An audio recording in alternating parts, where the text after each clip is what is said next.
Mark எவ்வளவு? 690.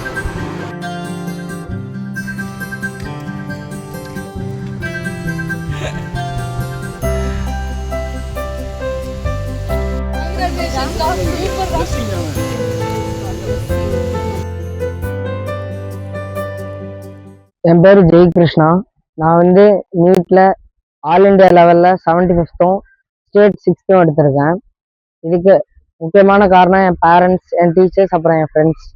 நான் வந்து 10th வரைக்கும் கூடம்குளம்ல இருக்கிற அனுஜ டவுன்ஷிப்பில் அட்டாமிக் எனர்ஜி சென்ட்ரல் ஸ்கூலில் படித்தேன். ஃபவுண்டேஷன் எதுவுமே இல்லாமல் நான் 11th 12th ஜாயின் பண்ணேன். ஃபஸ்ட்டு போகேஸில் எனக்கு கொஞ்சம் கஷ்டமாக இருந்துச்சு. காம்படிட்டிவ் ஃபீல்டுங்கிறது ரொம்ப எப்படின்னு எனக்கு ஃபஸ்ட்டு தெரியலை.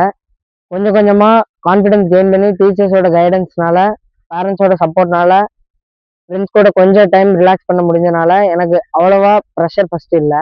கொஞ்சம் கொஞ்சமாக நீட் நெருங்க நெருங்க எனக்கு வந்து ப்ரெஷர் இருந்தாலும் பேரண்ட்ஸ், டீச்சர்ஸ், ஃப்ரெண்ட்ஸ் என்னை ரொம்பவே சப்போர்ட் பண்ணாங்க.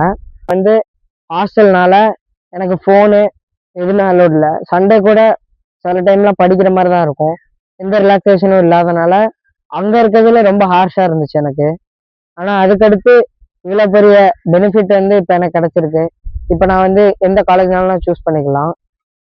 அங்கே டீச்சர்ஸ் வந்து டவுட் இருந்தாலும் ஃபோன் அவங்க வந்து ஏதாச்சும் டீச்சர்ஸ்க்கு சில டைம் ப்ராப்பராக தெரியலனாட்டி அவங்க வந்து அவங்களோட ஃபோனை வச்சு இது பண்ணுவாங்க.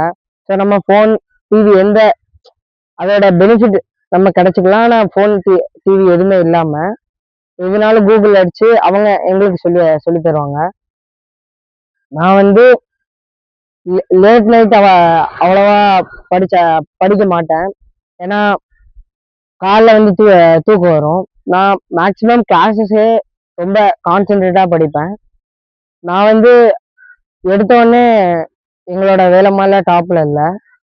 கொஞ்சம் கொஞ்சமாக என்னோட ஃப்ரெண்ட்ஸ் இருந்தாங்க. அவங்க எப்போவுமே டாப்பில் தான் இருப்பாங்க. அவங்க வந்து எனக்கு நிறைய சொல்லி தந்தாங்க. எனக்கு வந்து நிறைய சொல்லி தந்து கொஞ்சம் கொஞ்சமாக என்னை மேலே எடுத்துகிட்டு வந்தாங்க. அவங்க கூட என்னை ஜாயின் பண்ண வச்சாங்க. கொஞ்சம் கொஞ்சமாக வந்து ஃபஸ்ட்டு நீட்டு வந்து நல்லா பண்ணியிருந்தேன். ஆனால் கேன்சல்ன்ட்டாங்க. அப்புறம் எனக்கு ரொம்ப ஹார்ட் ப்ரோக்கனாக தான் இருந்துச்சு. ஆனால் அதுக்கடுத்து டாக்டர் ஆகணும்னு எனக்கு ஒரு ஆசை சின்ன வயசுலேருந்து. ஸோ அதுக்காண்டி நான் 1 மாதம் திரும்பி என்னை ஐசோலேட் பண்ணிக்கிட்டு வேலம்மாளுக்கு போனேன். வேலம்மாளில் ரொம்ப ப்ரெஷர் இருந்துச்சு எனக்கு. அங்கே திரும்பி பெர்ஃபார்ம் பண்ண முடியுமா, திரும்பி அந்த நாலேஜ்லாம் நம்மகிட்ட இருக்குமா அப்படின்னு. ஆனால் டீச்சர்ஸ் வந்து அப்போவும் ரொம்ப சப்போர்ட்டிவாக இருந்தாங்க. அப்போ வந்து எல்லா இன்ஸ்டிடியூஷன்ஸுமே மேக்ஸிமம் க்ளோஸ்டாக தான் இருந்துச்சு. ஆனால் வேலம்மாள் தான் கூப்பிட்டு வச்சு எங்களை வந்து கோச்சிங் கொடுத்தாங்க. நிறைய சாம்பிள் பேப்பர்ஸ், நிறைய சப்போர்ட் கொடுத்தாங்க. ஸோ வேலம்மாள் டீச்சர்ஸ் வந்து என்னை ரொம்பவே ஹெல்ப் பண்ணாங்க. அவங்க வந்து பேப்பர் தனியாக கூப்பிட்டு வச்சு உனக்கு ஏன் இதில் மார்க் கம்மியாகிற, ஏன் இந்த டாப்பிக்கில் உனக்கு பிரச்சனை அப்படின்னு தனியாக கூப்பிட்டு வச்சு எனக்கு என்ன கஷ்டமோ, எனக்கு என்ன என்னோட ஸ்ட்ரென்த், வீக்னஸ் எல்லாமே அவங்க சொல்லி இப்படி பண்ணணும் அப்படி பண்ணணும் நல்லா கைட் பண்ணாங்க.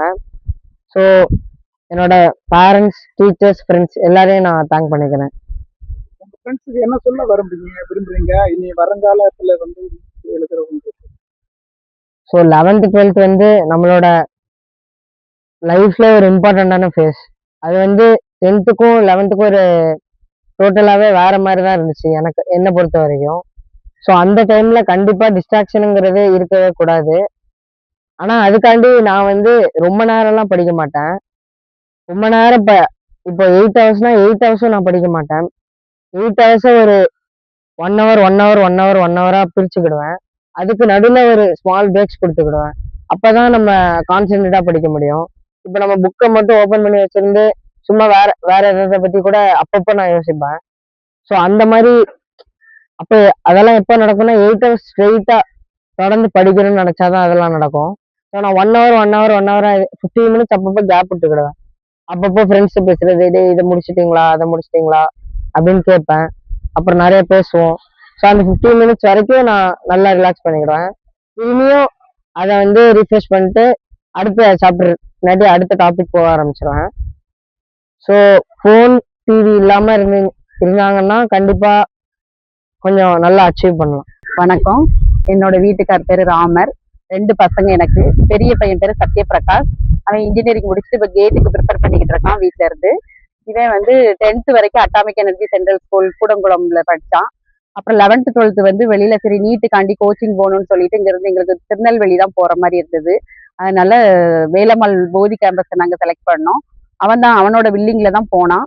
ஃபர்ஸ்ட் வந்து 10th வரைக்கும் எந்த கோச்சிங்குமே இல்லாம வந்து 10thலயும் நல்ல மார்க் எடுத்திருந்தான். அப்புறம் 11th 12th போயிட்டு கோச்சிங் இல்லாம போனதுனால ஒரு 2-3 மாசத்துக்கு அவனுக்கு எப்படி படிக்கணும், எந்த மாதிரி படிக்கணும், எந்த மாதிரி மார்க் வாங்கணும்னே ஒண்ணுமே புரியாம இருந்தான். அப்புறம் அவங்க கோச்சிங் கொடுத்ததை பார்த்துட்டு கொஞ்சம் கொஞ்சமா பையா மேல மேல போய் அப்புறம் இந்த அளவுக்கு அச்சீவ்மெண்ட் எடுத்திருக்கான். ஃபர்ஸ்ட் ரீநீட்டுக்கு முன்னாடி எடுத்ததுல 720க்கு 710 எடுத்திருந்தான். அப்புறம் 2வது வந்து ஸ்கூல் ஃபர்ஸ்ட் வாங்கியிருந்தான். இப்போ 2வதுல வந்து 695 வாங்கியிருக்கான். சூப்பர் ரேங்க் தான். ஆல் இண்டியா லெவல்ல 75யும் ஸ்டேட் லெவல்ல 6th ரேங்கும் வாங்கியிருக்கான். ரொம்ப பெருமை சேர்த்து கொடுத்துருக்கான். இது வரைக்கும் தெரிஞ்சவங்க தெரியாதவங்கள இருந்து எனக்கு 4-5 நாளா போன் அட்டன் பண்ணியே முடியல. அந்த அளவுக்கு போன் கால் யாருன்னு தெரியாதவங்க கூட விஷ் பண்ணாங்க. அவனுக்கு பெருமை சேர்த்ததை விட எங்க பேரண்ட்ஸ்க்கு தான் ரொம்ப பெருமையா இருக்குது. அந்த அளவுக்கு பெருமை சேர்த்து கொடுத்துருக்கான். அதுக்கு கடவுளுக்கு நன்றி சொல்லிக்கிறேன். சக மாணவர்களுக்கு பேரண்ட்ங்கிற முறையில என்ன சொல்ல விரும்புறீங்க? இது நீட் கோச்சிங்ல இருக்கிறவங்களுக்கோ அல்லது பசங்களுக்கு என்ன சொல்ல? மெயினா என்னன்னா போன் அலௌட் இல்லாம இருந்ததுனாலதான் அவனால அச்சீவ் பண்ண முடிஞ்சிச்சு. ஏன்னா வீட்டுல வந்து நம்ம இருந்தானா நம்ம சொன்னாலும் சொன்ன பேச்ச கேட்காதுங்க பசங்க. அப்போ போன் இல்லாததுனாலதான் அவனால அச்சீவ் பண்ண முடிஞ்சிச்சு.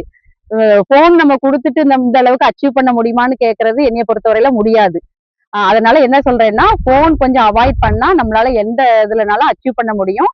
அது மாதிரி 9th 10thல இருந்தே ஃபவுண்டேஷன் கோர்ஸ் போடதான் என்னை பொறுத்தவரையில பெஸ்ட். ஏன்னா இவன் வந்து 10th வரைக்கும் எந்த கோச்சிங் இல்லாதனால 11th 12thல வந்து ரொம்ப கொஞ்சம் கஷ்டப்பட்டான் ஃபர்ஸ்ட்.